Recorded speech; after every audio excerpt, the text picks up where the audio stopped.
Hey guys, I'm Sam Crack. Today we're going to be working on the Supercharged AMG project that I got for a great deal over at Copart. Now, one of my favorite reasons to buy cars at Copart is the fact that they don't require any special license or credentials to bid on most of their inventory. But every time I say that, all of you guys ask, how is this possible? So let me go ahead and explain. It's state law that dictates how an individual purchases a car, and a lot of states allow the personal purchase of a car with the salvage title from Copart.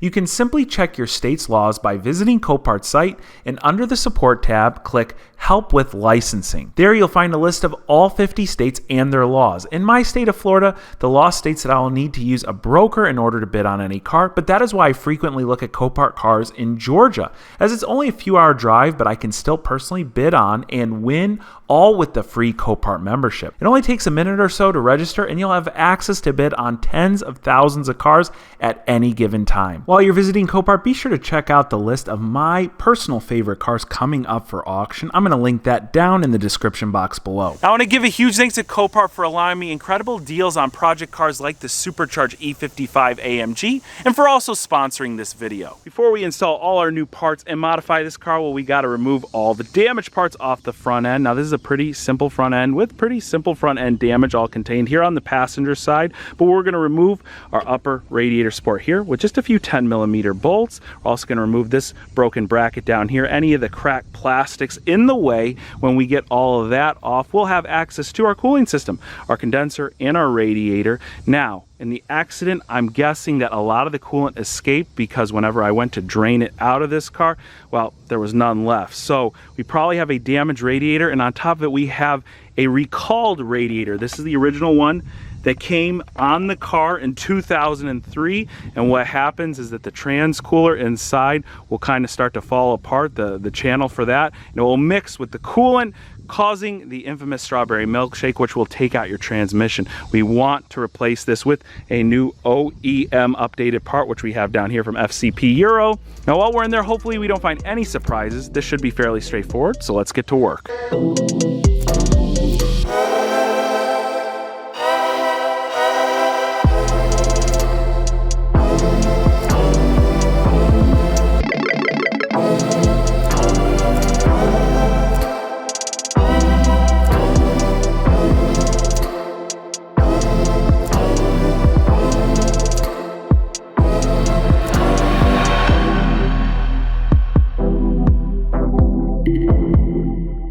Quite a few fasteners in this engine bay, but everything is out, so we've got a really clear view of what's going on here. There is no hidden frame damage or anything like that, which is huge. That means that everything will be smooth sailing from here. However, there are going to be a few things that are going to postpone us from buttoning up this entire engine bay today. The first is this little fitting right here. This goes into the headlight for the headlight washer nozzle. Yes, these headlights actually have washer nozzles in them. They pop out and they clean off the headlights. That was something that was popular in the early 2000s on these luxury cars.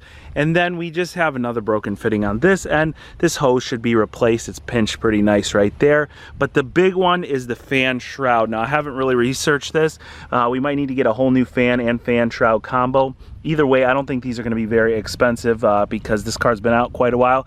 The fan itself looks beautiful and perfect. Sometimes these fans get shattered in an accident, but this one was not. So I'm either going to look for a shroud or a whole new assembly and those other little fittings. But for right now, while we've got this all open, it's a perfect time to start our modifications. First up, we're going to install a smaller upper pulley from Victory Road Performance. That is this piece right here. This is an 80mm pulley. It should give us an additional around 40 wheel horsepower. And then we have our Victory Road Performance big heat exchanger. This is substantially thicker than the factory heat exchanger, which means more power consistently. A car that is in excess of 500 horsepower like this AMG will feel like it has more than 500 horsepower all the time. I love upgrading cars when everything is torn apart like this right here because it's just that much easier, but a pulley and a heat exchanger are fairly simple mods from the get-go, mods that won't change the reliability or the fuel economy of the car much, but will give you that nice power bump, and they're fairly cost effective for what they do. Also, VRP is one of the most popular mod shops when it comes to the E55 platform, so this should be a lot of fun. So this is a 23mm and it's really nice. I mean, look, our fan would definitely run into this right now, so it's nice that we're doing this while everything's off. Ugh.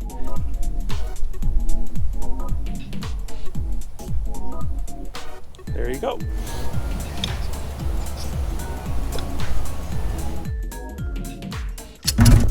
There it goes.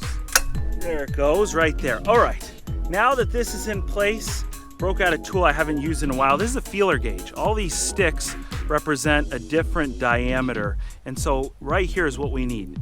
1/4 of a millimeter.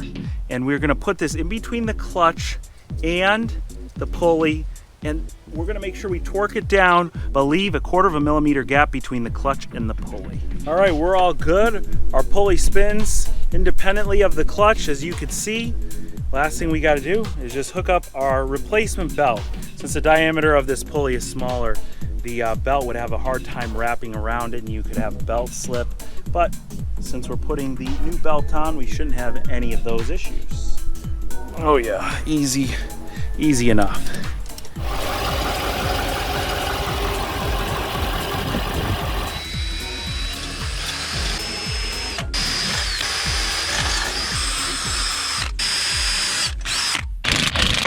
The VRP heat exchanger install literally only took a few minutes. Line the brackets up, marked where the holes go, drill those 4 holes, and then screw it in place.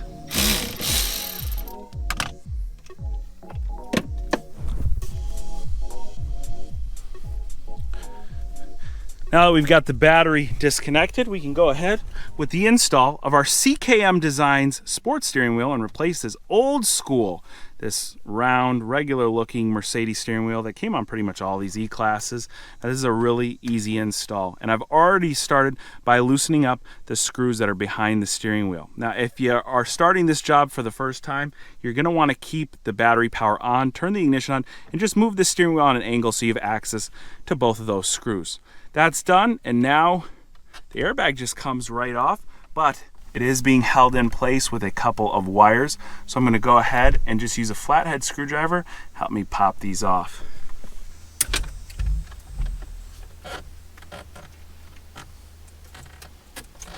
Oh, easy enough. There it is.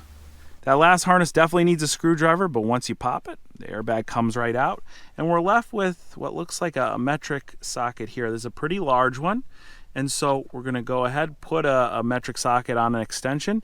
This should turn off, and once it does, the steering wheel should come right with it. All right, this is a 10mm hex bit, and it's really on there. Let's see. I think we got it. Yep. There is the bolt. We're going to have to transfer our paddle shifters over to the new steering wheel. So let's take care of that before we go and install our new steering wheel back in the car.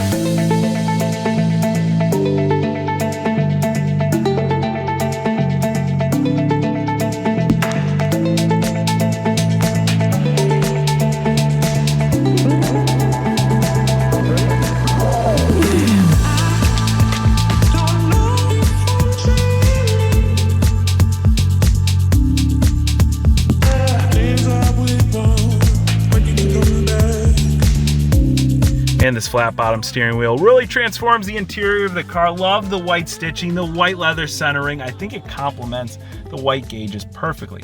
Now, one other thing we have to do here in the interior is flash our new engine management software, which goes along with the new upper pulley. Obviously, we have more boost, which means it needs a little bit more fuel, needs a different tune, and that's all provided with that pulley. But I did notice one thing when I got this car, and that is, we'll turn it over here. It's hard to see because the clock is in the way, but right behind there, that's a check engine light. And we also have a few other lights that might be due to the new suspension we installed. Also the brake light. I did pull the brake harness when I did pull the brake calipers off the car to do that suspension job. That's probably what those are related to, but the check engine was on since day one, so we definitely need to check that out before we flash any new software. We don't want to change the way this car works if there's an issue. We want to fix the issue first, then flash the new software. So right down here, I have my wireless OBD scanner plugged in. I don't know if you can see, there's a green light that's on. See the green light? That is the dongle to my Autel scanner right here. and we're on Mercedes-Benz. We're just gonna go and do an automatic select here. And there we go, it figured out our VIN number. We've got an E55 and that is correct. We're about 70% done with the scan, and look, we've already found 29 modules. These German cars are notorious for having modules run every aspect of the car, from the AC to the stereo to the electronics to the way the car drives, the engine management, the transmission management. So it'll be fun to see how many modules are actually in this car. Look, we're on number 32 and we're almost finished here. What I've tended to experience on old German cars is that when you do a scan for the first time in a long time, especially when the battery's been dead or pulled out of the car, or you do something like pull out the aromatic system, that's 16 faults in its own right there, that a lot of these faults really don't mean anything. So what I like to do is right here, I like to just do a full erase of everything. I want to erase every single code in every single module. Then what I want to do is start and idle the car for a few minutes again, and the codes that all pop back up, because all these systems do a check when you power the car up, those are the codes that I'm going to be mostly concerned about. The first code is that our fan for the engine, our cooling fan, the one that was broken, is not plugged in. So we're well aware of that. Then we have no left rear wheel vehicle speed signal from the control module, and we have a rough road detection.